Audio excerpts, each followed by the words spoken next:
Barishal Sher-e-Bangla medical college হাসপাতালের সকল সমস্যা সমাধানের লক্ষ্যে ইতিমধ্যেই ২০টি কার্যকরী পদক্ষেপ হাতে নেওয়া হয়েছে বলে জানিয়েছেন হাসপাতালটির পরিচালক brigadier general doctor AKM Mashiur Monir. সকালের সংবাদ সম্মেলনে এ তথ্য জানান তিনি।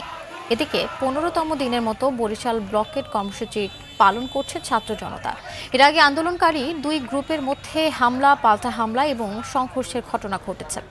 সংঘর্ষে স্বাস্থ্য খাত সংস্কার আন্দোলনের নেতৃত্ব দেওয়ার মহিউদ্দিন রনি সহ দুই পক্ষের বেশ কয়েকজন আহত হন।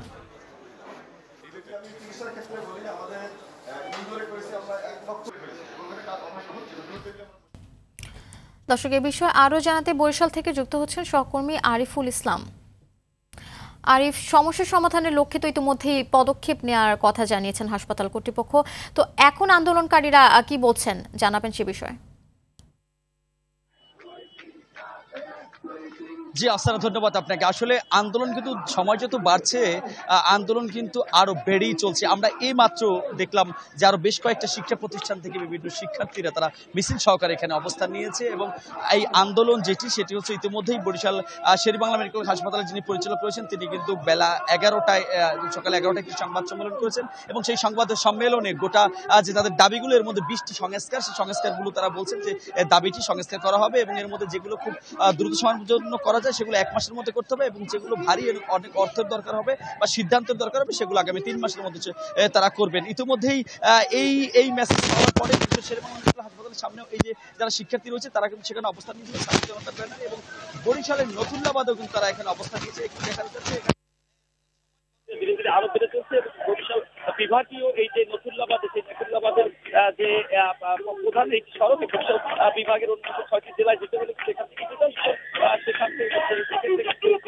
এই জায়গাটি যেহেতু আটক রয়েছে, টোটাল ব্লকেট রয়েছে, এই ব্লকেট কর্মসূচির আওতায় টোটাল গাড়িগুলো একদম চলাচল বন্ধ যাত্রীদের সেগুলো বন্ধ রয়েছে। তবে এর চালু হয়েছে এই দাবিতে আমরা দেখতে প্রচুর পরিমাণে রোদ, এই রোদ উপেক্ষা করে তারা এখানে সন্ধ্যা 6টা পর্যন্ত। আপনার আরেকটি আপনার জানিয়ে 16তম দিনের আন্দোলন চলছে। এর মধ্যে আজকে 5 দিন যাবত এই ব্লকেট কর্মসূচি এবং প্রতিটি শিক্ষার্থী এখানে বেশ কয়েকজন অসুস্থ হয়ে পড়েছে।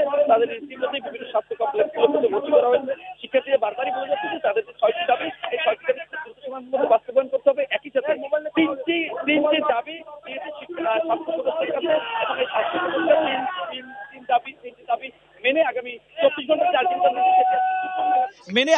24 ঘন্টার যে আলটিমেটাম দিয়েছে সেটি আজকে দুপুর নাগাদ শেষ হবে এই আলটিমেটাম এবং এই আলটিমেটাম শেষ হওয়ার পরে তারা নতুন কর্মসূচি ঘোষণা করবে।